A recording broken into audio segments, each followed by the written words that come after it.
আসসালামু আলাইকুম রহমতুল্লাহ। আপনাদের সকলের উপর আল্লাহর রহমত ও শান্তি বর্ষিত হোক।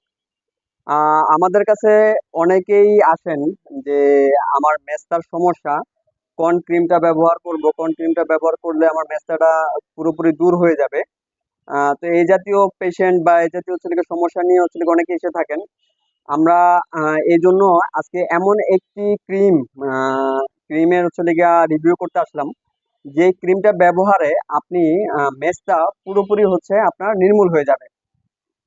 আজকে যে প্রোডাক্টটা রিভিউ করব এটার নাম হচ্ছে মেলাট্রিন। এটি জিসকা ফার্মাসিউটিক্যালস এর একটি প্রোডাক্ট। 30 গ্রামের এই টিউবটাতে যে ক্রিমটি রয়েছে, এই ক্রিমটি মূলত 3টি এলিমেন্ট দ্বারা হচ্ছে আপনার প্রস্তুতকৃত।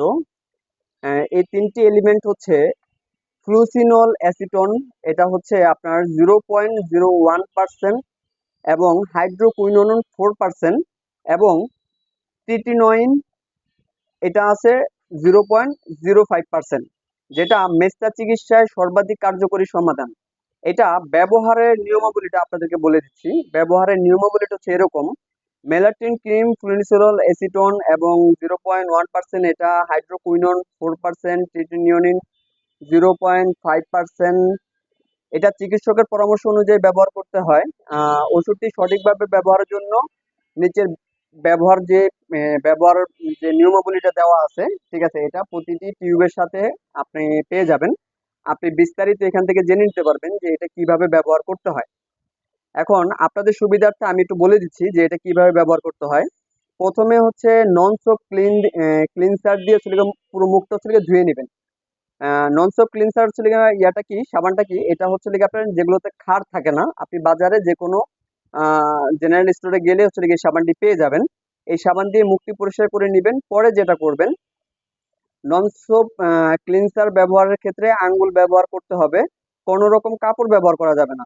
ঠিক আছে, যে আপনি হচ্ছে মাজুনি দিয়ে হচ্ছে মেজে মেজে পরিষ্কার করবেন, বিষয়টা এরকম না। আপনি নর্মালি আঙ্গুল দিয়ে হচ্ছে পরিষ্কার করে নিতে পারবেন। পরিষ্কার পানি দিয়ে মুখ ভালোভাবে হচ্ছে গিয়ে ধুয়ে নেবেন। দ্বিতীয় ধাপে যেটা করবেন, মুখমণ্ডল পানি দিয়ে ধোয়ার পর ভালোভাবে শুকিয়ে নিন। হাতে খুব অল্প পরিমাণ মেলাট্রিন ক্রিম নিন, অথবা মেলাট্রিন ক্রিম পাতলা আবরণ করে মুখমণ্ডলের কালচে দাগের উপর ব্যবহার করুন। মানে যে জায়গায় আপনার মেস্তার দাগটি রয়েছে সে জায়গায় হচ্ছে আপনি প্রয়োগ করবেন। আক্রান্ত স্থান ও এর চারপাশের জায়গা জুড়ে হচ্ছে আপনি এটা ব্যবহার করবেন। তৃতীয় ধাপে যেটা করবেন, ক্রিমটি হালকা এবং মসৃণ ভাবে ত্বকে ব্যবহার করতে হবে। ক্রিমটি ত্বকে ব্যবহারের সাথে সাথে ত্বকে বেশি যাবে না, আহ, মিশে যাবে না। এটা যদি না মিশে তবে বুঝতে হবে আপনি অতিরিক্ত ক্রিম ব্যবহার করেছেন। বুঝতে পারছেন বিষয়টা? যে আপনার যদি হচ্ছে লেয়ারটা একটু ঘন হয়ে যায় এবং হাতে হচ্ছে লেগে থাকে, তাহলে বুঝতে পারবেন যে আপনি অতিমাত্রায় এটি ব্যবহার করেছেন, যেটা দরকার নেই।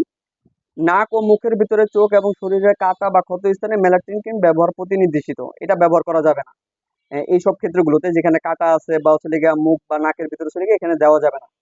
তাই মেলাটিন ক্রিম যখন ব্যবহার করবেন তখন উপরোক্ত স্থানগুলো ব্যবহার থেকে বিরত থাকুন। এটা আপনার ব্যবহারের নিয়মাবলীতে হচ্ছে আপনার একটা যে লিস্ট দেওয়া আছে, প্রসপেক্টাস, এটাতে হচ্ছে আপনার বিস্তারিত দেওয়া আছে। আপনার সুবিধার্থে হচ্ছে আমি এটা বলে যাচ্ছি। সকালে ঘুম থেকে উঠে মুখমণ্ডল ভালোভাবে পানি দিয়ে ধুয়ে ফেলবেন। দিনের বেলাতে ভালো মতো একটি সানস্ক্রিন ব্যবহার করবেন, মূলত SPF 30, যেটা হচ্ছে সান প্রোটেকশন ফ্যাক্টর 30 বা তার বেশি মানের সানস্ক্রিন ব্যবহার করুন। আপনি দিনে ছাতাও ব্যবহার করতে পারেন। যতটা সম্ভব সূর্যের আলো থেকে দূরে থাকুন। সূর্যের আলোতে যে অধিক আলট্রা রশ্মি রয়েছে, এটি হচ্ছে আমাদের ত্বকের জন্য মারাত্মক ক্ষতিকারকের কারণ হয়ে দাঁড়ায়। যার জন্য হচ্ছে আপনি বাইরে যখন রোদের মধ্যে যাবেন তখন ছাতা ব্যবহার করলে আপনি সেফ থাকবেন, অথবা আপনি হচ্ছে সানস্ক্রিনটাই ব্যবহার করতে পারেন।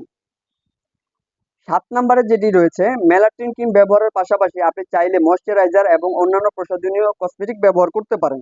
এতে করে হচ্ছে আপনার কোনো রকম সমস্যা হবে না। এটি প্রথমে বলেছি, এটি জিসকা ফার্মাসিউটিক্যালস লিমিটেডের হচ্ছে প্রস্তুতকৃত একটি পণ্য। এইটি আপনি বাজারে সুলভ মূল্য পেয়ে যাবেন। এটির এমআরপি দেওয়া আছে আপনার 200 টাকা। 200 টাকা এমআরপি দেওয়া আছে। আপনি চাইলে এই প্রোডাক্টটি হচ্ছে বাজারের যে কোনো দোকান থেকে হচ্ছে আপনি কিনতে পারেন। যদি আপনার কোথাও থেকে এটি কালেক্ট করতে অসুবিধা হয়, তাহলে আমাদেরকে নিম্নবর্ণিত হচ্ছে অ্যাড্রেস হচ্ছে আমাদেরকে নোটিশ করুন, আমাদেরকে মেসেজ করুন। আমরা আপনার কাছে প্রোডাক্টটি পাঠিয়ে দেওয়ার জন্য যথাযোগ্য চেষ্টা করব। ধন্যবাদ। ভালো থাকবেন, সুস্থ থাকবেন। আজকে এই পর্যন্তই। আল্লাহ হাফেজ।